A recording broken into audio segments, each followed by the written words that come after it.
It is the kind of blustery March morning that feels about 10 degrees colder than it actually is. A light drizzle is falling. The wind, sweeping in from across Puget Sound, turns the sea off Washington's Whidbey Island the color of lead. Christopher Alexander, iconoclastic architect of international repute, author of what some consider the most important ideas in architecture of the last century, is perched on a tree stump on a wooded hilltop, pondering the layout of a house that is to be built there. Yellow tape has been strung between poles stuck into the ground to form a rough three-dimensional outline of the structure to be, and he is staring at this flimsy skeleton intently, trying to figure out where the kitchen doorway should be located. Alexander is a large-framed man, with a working man's broad hands and the face of a good-natured cherub. Dressed as he is in a rumpled yellow shirt, stained corduroys, and a jacket lined with polyester fleece, he looks more like a cab driver, say, or a hot dog vendor than someone accustomed to the rarefied aesthetic atmosphere of architecture's loftiest reaches. In fact, Alexander considers himself no mere architect, but the modern equivalent of a master builder who is reintegrating the functions of architect and builder that, in his opinion, have become dangerously segregated in the present day.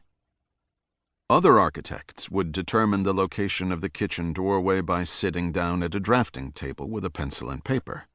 Alexander believes that to make a building right, you must do a large part of the designing at the construction site itself, working out the details and continually modifying the design as the building is erected.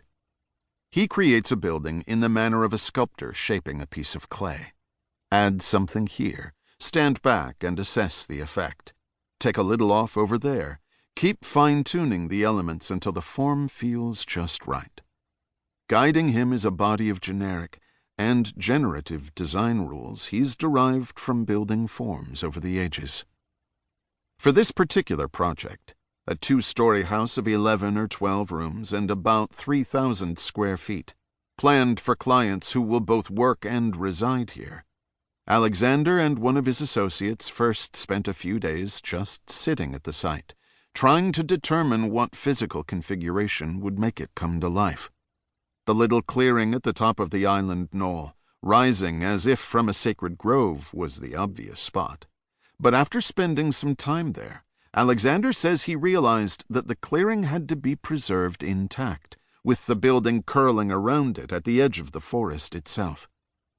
Later, with the building's basic volume and placement in mind, Alexander spent a week on the site with his clients, staking out the building and brainstorming about its interior. At one point, when the exact configuration of kitchen, living room, and dining room was at an impasse, Alexander asked his clients to close their eyes and describe exactly what they could see upon entering the house. Very clearly and beautifully, he says, the husband began to describe a long, endless chain down to a particular spot in the forest, with the rooms like beads on a necklace.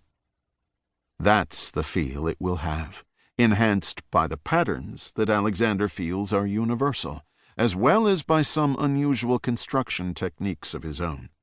The master bedroom will have an eastern exposure, because for centuries the gradually building light of sunrise has been the most natural and comfortable way to wake. Although the house will be 60 feet long, it will be only about 16 or 17 feet wide, partly because of the site, but also because the longer and narrower a building is, the more beautiful the light that suffuses it. On principle, there will be light entering from 2 sides of every room. Ceiling heights will be varied, and the accoutrements that personalize an interior, the window seats and benches, the alcoves, shelving, and such, will be added not as final touches, but will be part of the structure from the beginning, so that the building evolves as much from the inside out as vice versa. Like a cocoon, Alexander says. All through the process, as the building progresses and changes, Alexander will be working not from detailed blueprints, but from sketches and full-scale mock-ups of critical parts of the structure, made out of cardboard, scrap lumber, tree limbs, pieces of string.